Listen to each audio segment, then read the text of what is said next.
नमस्कार दोस्तों, जय माता दी, हर हर महादेव। जी हाँ, शिवरात्रि के उपायों की दूसरी वीडियो। आज की इस वीडियो में बताऊंगी कि अगर आपको किसी भी प्रकार का कोई हड्डियों का रोग है तो वो कैसे उसका उपाय किया जा सकता है और किसकी पूजा करनी है। जी हाँ, जब उपाय है महाशिवरात्रि का तो शिव परिवार से ही रिलेटेड होगा। आज हम उपाय बताने वाले हैं भगवान महादेव के सबसे पहले पुत्र के बारे में। सोच रहे हैं ना कौन? गणपति जी? अरे नहीं, भगवान नंदी जी। भगवान नंदी को माँ पार्वती ने अपना पहला पुत्र स्वीकार किया था। भगवान नंदी को भगवान शिव ने अनेक वरदान दिए थे।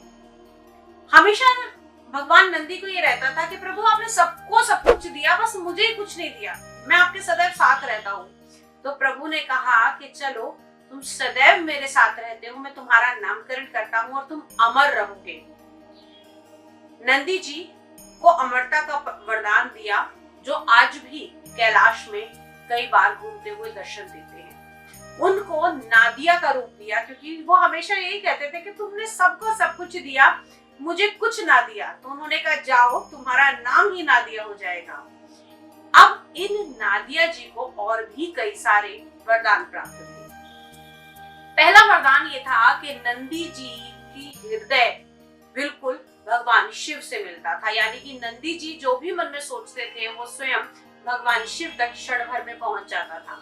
तो उन्हें ये कहा गया, भगवान शिव ने ये वरदान दिया कि जब भी कोई तुम्हारे कान में आके अपनी मनोकामना कहेगा तो वो मुझ तक सीधी पहुंच जाएगी और मैं उसको पूरा करूंगा।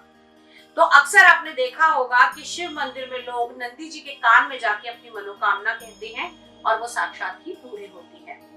अब दूसरा उपाय बताने वाली हूँ उन लोगों के लिए जिनको किसी भी प्रकार का हड्डियों का कोई रोग है, जोड़ों के दर्द है या फिर किसी प्रकार की शारीरिक कष्ट आ रहे हैं। नंदी जी को बड़ा ही बलिष्ठ और बलवान माना जाता है।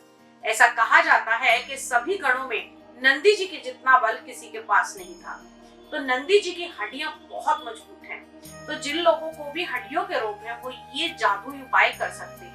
करना क्या है, शिवरात्रि के दिन आपने किसी ऐसे मंदिर में जाना है जहां नंदी जी मंदिर के बाहर आपको देखने को मिले, या फिर अगर शिव परिवार के साथ भी हैं तब भी आप ये उपाय कर सकते हैं। आपने देखा होगा अक्सर नंदी जी का एक आगे का घुटना मुड़ा हुआ होता है। उस मुड़े हुए घुटने के नीचे आपको 2 फूल ले जाकर रखने हैं और महामृत्युंजय का जाप करना है। जब महामृत्युंजय का 108 बार का जाप संपूर्ण हो जाए, उसके बाद में नंदी जी को अपने दुख की, अपनी परेशानी के बारे में बताना है और उसके हरण के लिए, उसकी समाप्ति के लिए आपने भगवान से अरदास लगानी है। उसके बाद में एक फूल लेकर आइए और उस फूल को ले जाकर आप अपने घर में के मंदिर में रख दीजिए। ऐसा नित्य प्रति आपने शिवरात्रि से आरंभ करके इसको प्रदोष तक करना है, जब तक अगली प्रदोष नहीं आ जाती। निश्चित तौर पर आपकी हड्डियों के रोग, आपके घुटनों का दर्द और आपको जो भी शारीरिक परेशानी है उससे आपको निश्चित तौर पर आराम मिलेगा। ऐसा स्वयं भगवान नंदी जी के द्वारा किया जाता है। अब अगला उपाय आपको बताती हूँ कि कैसे आप अपने घर के अंदर बहुत सारी लक्ष्मी को प्राप्त कर सकते हैं। जी हाँ, कहा जाता है कि भगवान शिव ऐसे दानी हैं जिन्होंने सबको सब कुछ बांटा और खुद सिर्फ बागांबर पहनकर, भभूत लगाकर कैलाश पर सदैव योग मुद्रा में रहते हैं।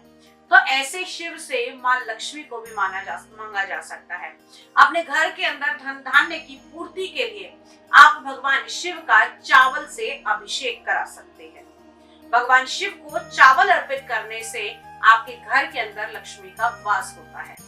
साथ ही साथ दोस्तों एक चीज और बता दूं कि जब आप भगवान शिव को चावल से अभिषेक करेंगे, उसके बाद में इस चावल को ले जाकर किसी जरूरतमंद को आप बांट दीजिए। अगला उपाय, अगर आपके घर में किसी भी प्रकार की नकारात्मक ऊर्जा है या आपके व्यापार को किसी की नजर लगी है, तो तंत्र मंत्र के ज्ञाता, तंत्र मंत्र के जिसे हम कहे पिता, जिन्होंने तंत्र मंत्र को बनाया, वो भगवान शिव हैं। इस दिन भगवान अघोरेश्वर का ध्यान करके, जी हाँ, भगवान अघोरेश्वर का ध्यान करके 5 पत्ते पीपल के, 7 पत्ते आम के लेकर आइए, इन सब को एक धागे में बांधकर तोरण बनाइए और उसके ऊपर ओम श्री महाकालाय नमः, ओम श्री महाकालाय नमः ऐसा आपको लिखना है और इस बंदरवाल को, इस तोरण को आप अपने घर के बाहर या अपने व्यवसाय स्थल के बाहर लगा दीजिए। ऐसा निरंतर आपको शिवरात्रि से आरंभ करके 7 दिन तक करना है। उसके बाद में सारी तोरण को ले जाकर किसी जल में प्रवाहित कर दीजिए। आपके घर से जितनी भी अशुभता है, जितनी भी नकारात्मकता है, वो धीरे धीरे करके खत्म हो जाएगी और घर के अंदर सुख शांति और समृद्धि आने लगेगी।